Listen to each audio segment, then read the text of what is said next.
Her name is lost to history. No chronicles recorded her lineage, no monuments bear her name. But on the morning of her wedding in the city of Nishapur in 1221, she wore red silk threaded with gold. The sun had barely risen, and the courtyard was filled with the sounds of celebration: flutes, laughter, footsteps dancing on mosaic tiles. By noon, everything was ash. The Mongols had arrived. Her husband was the first to fall, an arrow through the throat before he could lift his sword. Her father and brothers next. The guards were overwhelmed. The streets turned black with smoke and red with blood. She ran. They caught her. Dragged by her hair through the ruined gates, she kicked and screamed until her throat went dry. When she reached the Mongol camp, her dress was shredded, and her wrists bled from the rope. She was beautiful. That made it worse. She was presented to a general as a gift. She tried to bite his face. He laughed, then handed her to the soldiers. What followed is what always followed. Her screams echoed longer than the city's resistance. That day the Mongols didn't just take cities, they took souls. In the days that followed, Nishapur was wiped from the map. Over 100,000 people slaughtered. The fields burned. The children stolen. The women enslaved. But her story, this one woman's story, wasn't unique. It was repeated city after city, from Samarkand to Kiev, from Baghdad to Beijing. For the Mongols, women weren't civilians. They were currency. They were trophies. They were weapons. And what you're about to hear is the true, unfiltered history of what the Mongol Empire did to the women it captured. Not myths. Not legends. Documented horrors. If this story already chilled you, imagine the thousands more untold. Don't just scroll, hit subscribe to the History Scar. Or let us know in the comments why you won't. We dare you. The Mongols didn't just conquer, they humiliated. Their strategy wasn't merely military, it was psychological, cultural, and deeply personal. When Genghis Khan's armies poured into the Khwarezmian Empire in 1219, it wasn't enough to win. Victory had to be absolute. Cities were surrounded, starved, slaughtered, but the final blow came after the bloodshed. The women. In city after city, Bokhara, Samarkand, Urgench, the pattern repeated. After the men were killed, the women were gathered in public squares. Stripped. Paraded. Sometimes raped in front of the remaining survivors. Sometimes in front of their children. Sometimes the Mongols made the survivors participate. In Nishapur, it was said that women were divided into shares like loot, the youngest and most beautiful for the generals, the rest for the troops. But what made it more than conquest was how deliberately it was done. These weren't chaotic acts of lust. This was doctrine. Rape became an announcement. Resistance would not just lead to death, but to a kind of living annihilation. In Persia, survivors wrote of women being forced into marriage with Mongol soldiers within hours of their husbands' executions. The unions weren't legal in any traditional sense. They were declarations of ownership, branding women as spoils of war. In the Rus principalities, Mongol raids left towns filled with silent, staring women. Folk songs from the era still whisper their trauma. One verse, passed down in hushed lullabies, tells of a bride who was led away by riders with eyes colder than winter and hearts forged from steel. Her name is never mentioned. Only the color of her veil, white, now stained red. Kill the men. Break the women. Rule the ashes. That was the Mongol blueprint. A psychological weapon sharper than any sword. Women weren't spared to show mercy. They were spared to be used, to haunt the memories of any survivors and to remind entire regions that resistance would come at the cost of dignity. Entire generations bore the scars. In the steppes of Central Asia, parents would hide their daughters in underground cellars or mutilate their own children to make them less desirable to approaching armies. Some even poisoned them. But it rarely worked. The Mongols came prepared. They found them, took them, erased them. And while empires rise and fall, those screams, those stories, remain etched in the folk tales and whispered in prayers across the lands they ravaged. Because for the Mongols, breaking a city wasn't just about battering its walls. It was about shattering the women inside them. The sword won the land. The womb secured it. For Genghis Khan, women weren't just captives. They were a tool of empire, currency for loyalty, symbols of supremacy, and instruments of legacy. His harem, unlike anything seen before, stretched across civilizations. Chinese aristocrats, Persian nobles, Turkic shepherd girls, Korean maidens, and Slavic daughters, all absorbed into a machine that didn't just conquer nations, but repopulate them in his image. After every siege, the generals collected more than treasure. They collected women. Catalogued, inspected, ranked. Youth and beauty meant status. Virginity meant value. Obedience meant survival. According to Chinese chroniclers, the Khan's emissaries would travel weeks ahead of military columns to scout for beauty, noblewomen, daughters of scholars, singers, dancers, and even child brides. They were gifts to the great Khan, presented like rare spices or exotic animals. Wrapped, veiled, trembling. One account tells of 10 Korean girls, chosen for their unmatched grace. They were bound in silk and sent across the mountains to Karakoram. None were ever heard from again. But poems written by court exiles hint at what happened behind palace walls. Lines about girls who forgot their names, who learned to smile while crying, who bore sons they never chose to create. Persian historian Juvayni wrote of women branded with marks, tags of ownership, and traded between Mongol nobles like prized stallions. Some were paraded during feasts, veiled not for modesty but for mystique. When unveiled, the men would cheer, toast, and bid. In Europe, rumors of Genghis Khan's harem became legendary. But they weren't legends. They were warnings. And yet, perhaps the most chilling evidence isn't found in scrolls or diaries. It's inside our blood. Modern genetic studies have traced a specific Y chromosome lineage shared by over 16 million men alive today, all pointing back to a single man who lived in 13th century Mongolia. The scientific consensus? That man was almost certainly Genghis Khan. His empire may have crumbled, but his biological footprint remains stamped across continents. Not through diplomacy. Not through love. But through the calculated, repeated use of women's bodies as vessels of imperial dominance. The harem was not hidden. It was institutionalized. It was glorified. Children born from these unions were celebrated. Sons elevated to nobility. Daughters offered again as political tools, traded to cement alliances. Each birth served a purpose. Each woman a pawn in a game they never chose to play. And the horror of it all? This wasn't just one man's desire, it was an empire-wide supply chain of human trafficking, sanctioned by law, by tradition, and by conquest. The Mongol elite continued the practice for generations.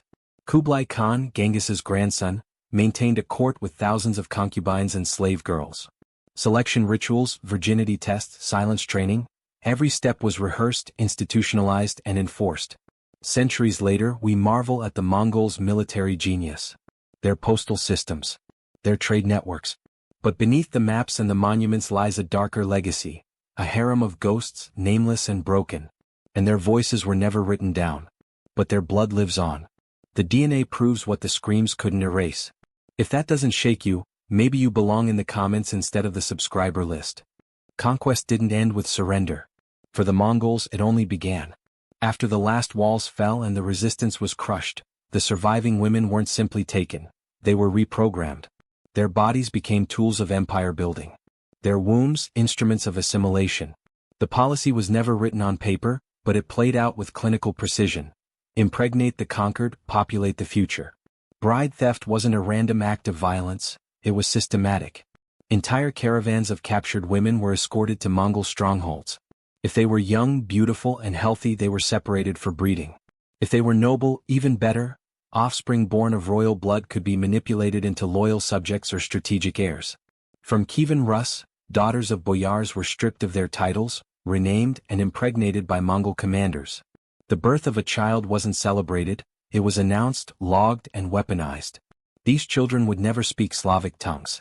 They were raised in Mongol camps, trained to obey, and taught to see their mother's homeland as conquered soil. The same fate awaited Chinese noble women, plucked from the collapsing Jin dynasty. One record tells of a princess captured at 16, handed to a Mongol noble and forced to bear 3 sons, all of whom would serve in the Yuan administration as loyal subjects of the empire that destroyed their ancestry. But the Mongols didn't stop at blood. They shattered identity. A woman's name was erased. Her language replaced with Mongolian. Her religion discarded. Her lineage forgotten, except for the bloodline she passed on, which was no longer hers. The process was deliberate. Children born of these unions were not treated as half-captive. They were raised as Mongol. Their loyalty wasn't divided, it was engineered. This was psychological warfare at its most intimate. In some towns, surviving men were spared for one reason only, to watch. Forced to kneel in chains as Mongol officers violated their wives, their daughters, their betrothed. One Persian source recounts a husband made to watch for days, weeping in silence, before being executed at the feet of his pregnant wife. The message was clear: your legacy ends here. Ours begins with your women. By the time these children grew up, they no longer remembered where their mothers came from. They spoke the conqueror's tongue. They worshipped the conqueror's gods. They fought in the conqueror's army. Entire generations were born from submission and molded into servitude. This wasn't just population growth. It was cultural erasure. And it worked. The scars left by this policy weren't just physical. They were generational, passed down like a genetic curse. A memory no one wanted to inherit, but too many were forced to live. Because in the Mongol Empire, a child wasn't born free. A child was born conquered. The Mongols didn't just conquer land, they monetized humanity. With their vast empire stretching from the Pacific to the Black Sea, they controlled the arteries of commerce, the Silk Road, the caravan trails, the riverways. But among the spices and silk, gold and gems, another trade flourished in the shadows. Human flesh. The Mongol conquest had created a surplus of bodies, captured women, orphaned girls, broken mothers, daughters of razed cities. And as with all surplus, a market followed. That market was brothels. In cities like Samarkand, Baghdad, and the capital Kambalik, what is now modern Beijing, brothels became institutions. Not hidden dens of vice, but regulated, taxed, and in some places openly advertised. According to Persian chronicler Rashid al-Din, Mongol officials would set quotas for tribute, not only in grain or gold but in girls. Governors of distant provinces were expected to deliver women of specific ages and appearance, often listed in administrative records alongside other supplies. These women were then assigned to state-run establishments where soldiers, merchants, and officials could purchase time, just like they would a loaf of bread or a bolt of cloth. The branding of women was a practice described by travelers and historians alike. Names were stripped away, replaced with numbers or owners' marks seared into flesh with hot iron. A curved M for Mongol property. A crescent for those claimed by Muslim administrators. Some brothels even color-coded the garments women wore, red for virgins, green for nobles, black for those broken beyond rebellion. Eyewitness accounts from Marco Polo describe the cold efficiency of these establishments. In Kambalik, he wrote, there were entire streets designated for pleasure houses, each run by Mongol-appointed madams. Girls were selected based on lineage, skill, and youth. Some as young as 10. Polo noted how travelers from Europe, India, and the Middle East marveled at the organization, and the cruelty. Women weren't just used. They were bred. Juvaini, another Persian historian, recounts brothel managers who matched women with favored clients not for love or even lust, but for desirable offspring. The most beautiful daughters born in captivity were raised not as children, but as future assets. At 12 they were inspected. At 13 they were sold. The brothels operated like factories. Bodies in, profit out. The Mongol administration often allowed these markets to run under local management, so long as the empire received its share. In Baghdad, once the jewel of the Islamic world, the brothel district became infamous for housing more captured women than books in the ruined libraries. These women were never free. Even in death, their bodies could be sold to necrophiles or used in magical rituals. Superstition believing that the spirit of a violated virgin could be harnessed for power. And when a woman became too old, too sick, or too disfigured to serve, she was discarded. Not as a human, but as broken inventory. Because to the Mongols, the value of a woman was transactional. Her pain, profitable. Her suffering, systematized. What remains today are fragments. Broken pottery from brothel houses, etchings of women with hollow eyes, faded ledgers listing names, ages, and prices. But the silence is louder than the records. Because no monument was ever built for the girls who died behind those doors. The history scar doesn't flinch from dark truths. But will you? If not, say so in the comments. If yes, hit subscribe now. We go deeper than history books dare. There is a kind of silence in history that doesn't come from forgetting. It comes from choosing death over survival. As the Mongol armies advanced across Central Asia and into Eastern Europe, rumors traveled faster than their horses. Stories of slaughtered cities, raped daughters, and women dragged into brothels. The truth was terrifying. But the fear it created was even more powerful. In towns across Central Asia, families began making impossible decisions. Fathers sharpened blades not for battle, but for mercy. Mothers whispered prayers over their daughters before smothering them in their sleep. In the city of Balkh, one chronicle tells of a mother who slit her daughters' throats with a kitchen knife and then set her home ablaze, choosing ashes over chains. This wasn't isolated. In Volga, Bulgaria, when word reached the riverside villages of an approaching Mongol column, entire communities gathered in wooden churches, locked the doors and set fire to the walls from the inside. No one escaped. No one was taken. Their screams, it is said, rose higher than the spires. In Georgia, defenders of the mountain town of Samshveld made their last stand not with swords, but with poison. Local legends speak of women lining up at monasteries, drinking vials of deadly herbs while holding hands. A final communion. Some parents threw their daughters into wells, sealing the stones behind them to keep them safe from what the world had become. Honor killings weren't acts of hatred. They were acts of despair. In many cases, the daughters begged for it. They had heard the stories. They had seen the broken women stumble back from captivity, hollow-eyed and silent, their spirits gone even if their bodies had returned. Even in captivity, women took their own lives. A Persian soldier recorded the story of a noble woman who used the shard of a broken mirror to open her veins after being paraded naked through a conquered city. She never spoke a word. But her blood left a message. One Chinese account tells of a girl who hurled herself from a tower the moment her Mongol captor turned his back. She was 12. To die by your own hand or your family's became, for many, the only remaining form of control. A final defiance. A stolen dignity. The Mongols believed fear could govern more effectively than law. They were right. They didn't need to kill everyone. Some towns did it for them. Because when faced with the choice between a Mongol future and no future at all, thousands of women, and the people who loved them, chose silence. Not because they were weak, but because they knew exactly what survival would cost. In the Mongol Empire, victory wasn't measured by medals or monuments. It was measured in bodies. Not just the ones buried in ash and rubble, but the ones still breathing. The women.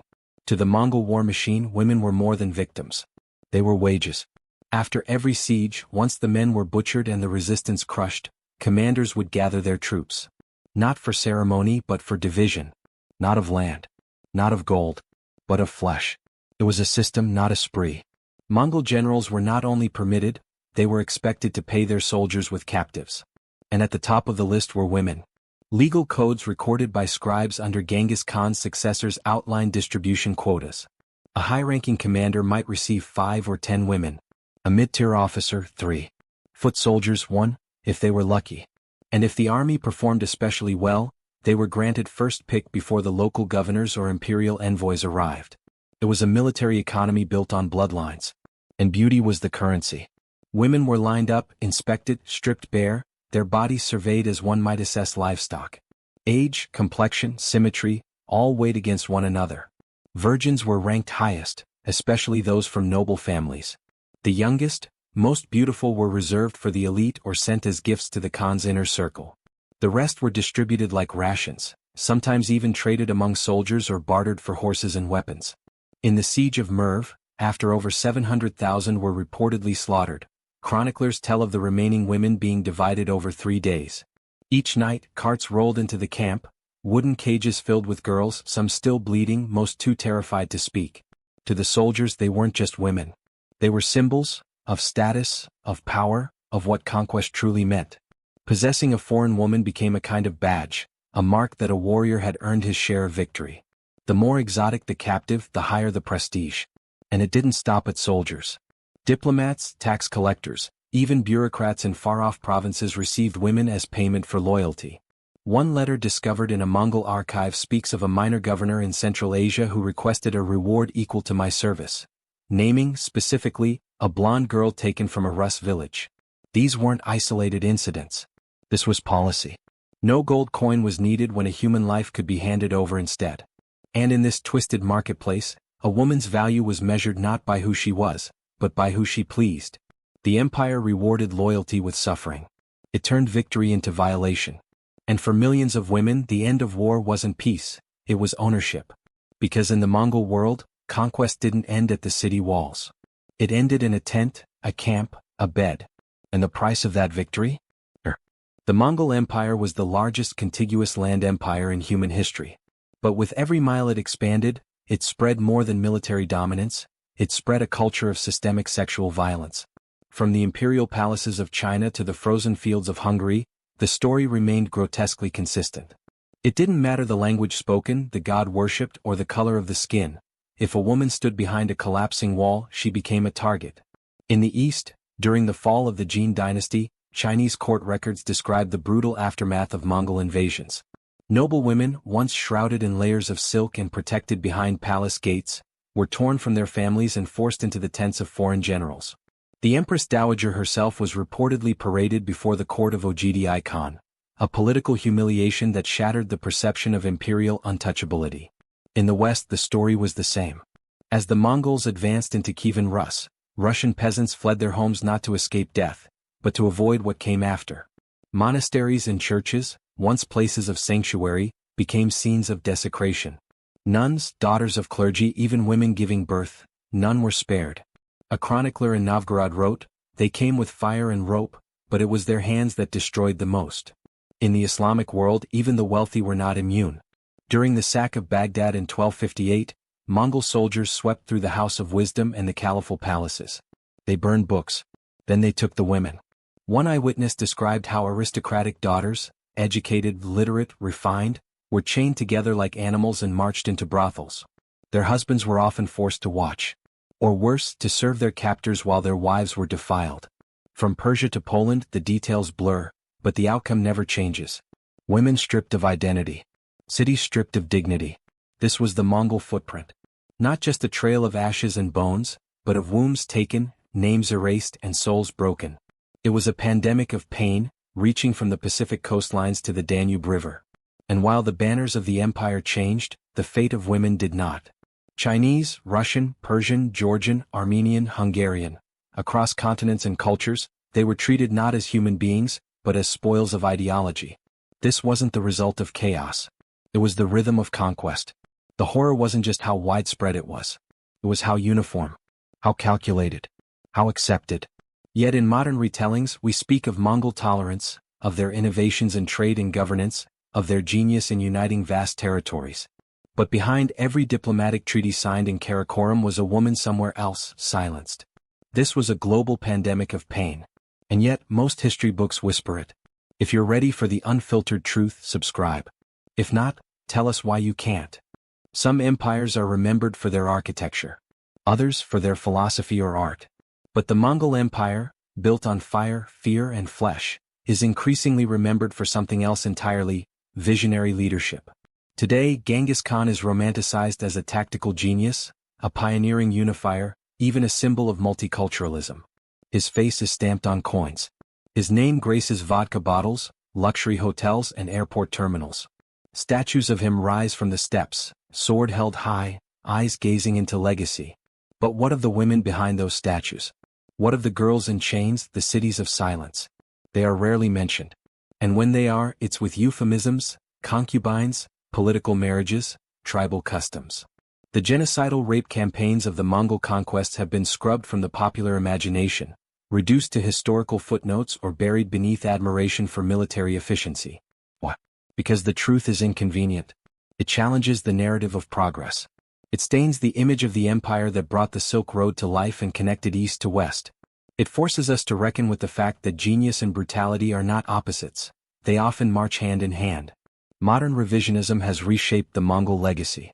Academic conferences speak of administrative reforms and religious tolerance, but rarely of how many girls were bred, branded, or broken in the making of that empire. Textbooks gloss over the sexual violence or worse, omit it entirely. Genghis Khan, they say, respected women. He promoted them to positions of power. He listened to his daughters. What they don't say is that those same daughters were part of a ruling class that trafficked thousands of other women. That the empire's respect for women was selective, reserved for bloodlines, not humanity. The silence isn't accidental. It's curated. Historical atrocities are often easier to confront when they're distant, unfamiliar, and clearly monstrous. But the Mongol narrative has been softened to fit modern appetites. Stories of cruelty are replaced with tales of innovation. Mass rape becomes a reproductive legacy. Human trafficking becomes dynastic expansion. And this is exactly why the history scar exists. To tear the veil from history's darkest chapters. To speak for those whom time, and comfort, have tried to erase. Because the role of a historian is not to make us feel better about the past. It's to tell the truth even when the truth is unbearable. And the truth is this. The Mongol Empire did not rise with honor. It rose with the blood of cities and the bodies of women. So the next time someone praises Genghis Khan as a world-shaping visionary, remember, his vision was carved into the skin of the conquered, one violation at a time. History is full of names etched into stone: kings, khans, emperors. Men who built empires, commanded armies, redrew borders. Genghis Khan's name endures in textbooks, on statues, and films. His legacy is recited with awe, even reverence. But what of the millions of women his empire devoured? What of the girls stolen from their homes in China, the mothers dragged from their villages in Persia, the brides taken from church altars in Hungary? What of the voices never recorded, the names never written, the stories never told? They were not generals. They signed no treaties. They built no capitals. But their suffering made all of it possible. For every banner raised there were women behind it, chained, silenced, repurposed. For every conquest, 100 wounds. For every victory, 1,000 stolen wombs. They were the foundation beneath the glory, the unseen fuel of an empire that marched on broken backs and shattered lives. And yet, history remembers only the conquerors.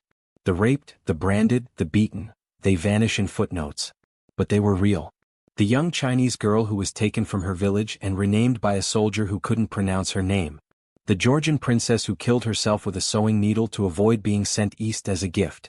The Russian peasant girl who gave birth to a child she refused to hold. The Persian mother who pretended her daughter was blind, just to make her less desirable. They weren't symbols.